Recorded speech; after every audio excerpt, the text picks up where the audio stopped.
2 Korintus 2.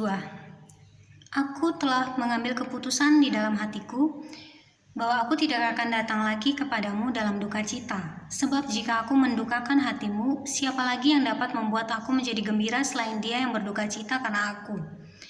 Dan justru itulah maksud suratku ini, yaitu supaya jika aku datang, jangan aku berduka cita oleh mereka yang harus membuat aku menjadi gembira. Sebab aku yakin tentang kamu semua bahwa sukacitaku adalah juga sukacitamu.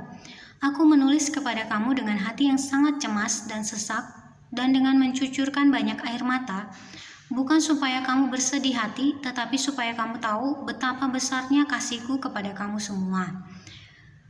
Harus diampuni orang yang bersalah. Tetapi jika ada orang yang menyebabkan kesedihan, maka bukan hatiku yang disedihkannya, melainkan hati kamu sekalian atau sekurang-kurangnya supaya jangan aku melebih-lebihkan hati beberapa orang di antara kamu. Bagi orang yang demikian sudahlah cukup teguran dari sebagian besar dari kamu, sehingga kamu sebaliknya harus mengampuni dan menghibur dia supaya ia jangan binasa oleh kesedihan yang terlampau berat. Sebab itu aku menasihatkan kamu supaya kamu sungguh-sungguh mengasihi dia. Sebab justru itulah maksudnya aku menulis surat kepada kamu, yaitu untuk menguji kamu apakah kamu taat dalam segala sesuatu. Sebab barang siapa yang kamu ampuni kesalahannya, aku mengampuninya juga. Sebab jika aku mengampuni, seandainya ada yang harus kuampuni, maka hal itu kubuat oleh karena kamu di hadapan Kristus, supaya iblis jangan beroleh keuntungan atas kita. Sebab kita tahu apa maksudnya. Kecemasan dan kelegaan Paulus di Troas dan di Makedonia.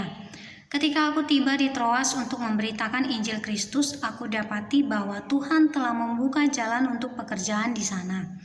Tetapi hatiku tidak merasa tenang karena aku tidak menjumpai saudaraku Titus. Sebab itu aku minta diri dan berangkat ke Makedonia. Tetapi syukur bagi Allah yang dalam Kristus selalu membawa kami di jalan kemenangannya.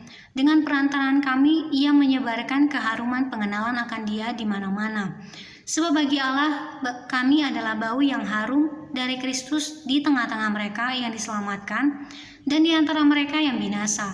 Bagi yang terakhir kami adalah bau kematian yang mematikan, dan bagi yang pertama bau kehidupan yang menghidupkan.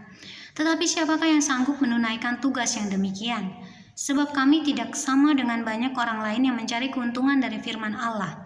Sebaliknya dalam Kristus kami berbicara sebagaimana mestinya dengan maksud-maksud murni atas perintah Allah dan di hadapannya.